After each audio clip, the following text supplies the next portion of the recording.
Você já ensinou alguém a criar algo? A minha resposta é não.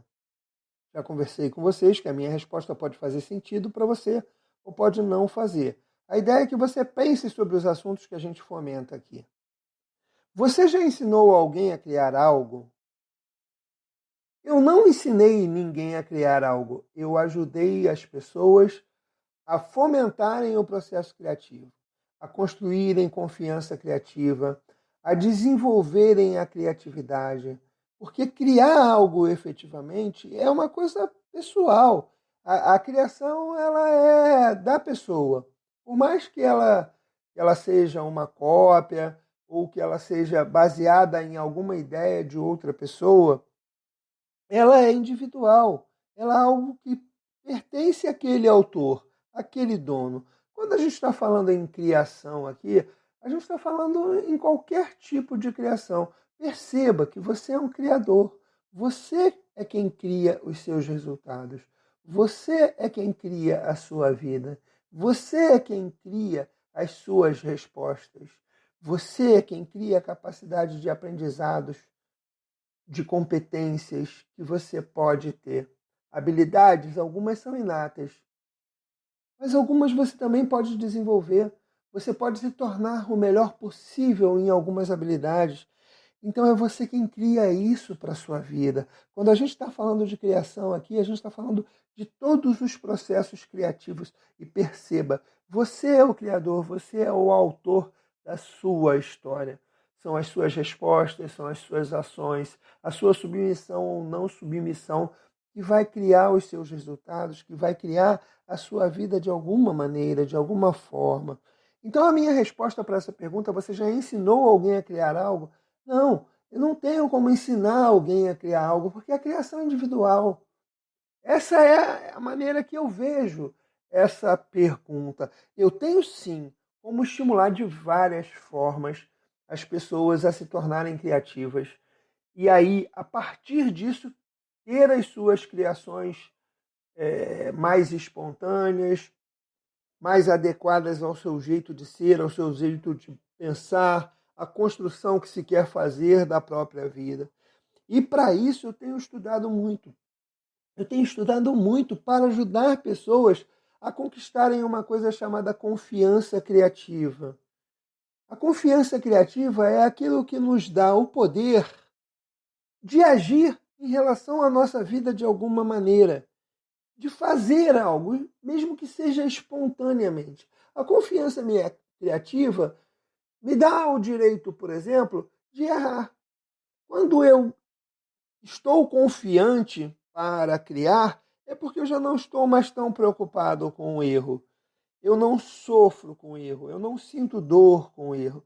Então, quando as pessoas descobrem isso e quando eu ajudo as pessoas a perceberem isso, existem várias técnicas e ferramentas capazes de desenvolver isso, fica muito tranquilo de criar, porque criar passa a ser algo espontâneo. Quando a gente reconhece que nós somos criadores e que a gente cria o tempo todo de alguma maneira, o brasileiro, então, é um criador em potencial. Repara, existe uma situação política, existe uma situação como essa que nós estamos passando, ou passamos da pandemia, por exemplo. Vem logo piadas, vem logo uma série de coisas que algumas pessoas olham para aquilo e falam: ah, nossa, fazer piada disso. Mas isso é criatividade. De alguma maneira, alguém se permitiu fazer. Isso pode ser legal para uns, pode ajudar alguns a ficarem mais alegres, pode deixar outros mais irritados, mas de alguma maneira é o processo criativo. Então, se a gente tem uma preocupação muito grande com o resultado, ou a quem o resultado agrada, isso começa a desempenhar um papel inibidor da nossa criatividade.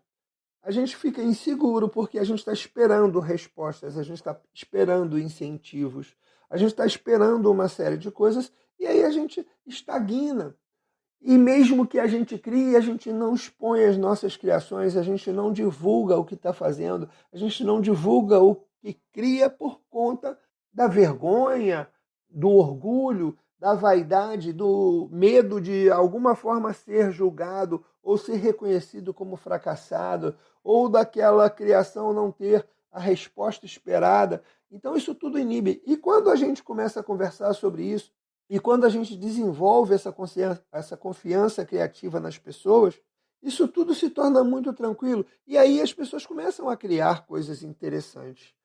Quando eu falei que uma das coisas que eu mais gosto de fazer ultimamente é ajudar pessoas a criar, não é ensinar, mas ajudar a desenvolver essa confiança criativa e a despertar a percepção da capacidade criativa de cada um, é porque eu tenho trabalhado nisso incessantemente. Então, tem algumas ferramentas que é um modelo baseado na pessoa, o reframe, né, o novo enquadramento, o octógono da criatividade, centelha criativa, o mais curtir, o Quequefa, o plano de ação CRIA, são ferramentas que eu desenvolvi para ajudar pessoas num processo criativo. E eu venho me especializando em ajudar pessoas, principalmente que têm negócios, que têm empresas e que estão vendo o seu negócio hoje com um certo desespero, sem encontrar uma saída, sem encontrar uma solução. Então, essas ferramentas que a gente criou, elas constroem uma nova saída. E a partir das experiências, da jornada da pessoa, então, assim, eu não ensino ninguém o que ela tem que fazer ou como ela pode ser criativa dentro do negócio dela. Ela, através dessas ferramentas, elas foram criadas para que a pessoa descubra e que ela mesma crie a solução da vida dela, as saídas. Então, isso tem funcionado de uma maneira tão fantástica. Então, a minha resposta, pessoal, você já ensinou alguém a criar algo? Não, eu nunca ensinei ninguém a criar algo, mas com certeza eu ajudei e eu ajudo a despertar a confiança criativa e a capacidade de desenvolver a criatividade e de se reconhecer criativo. Eu sou Márcio Serbella, coach para empresários, coaching fora do normal.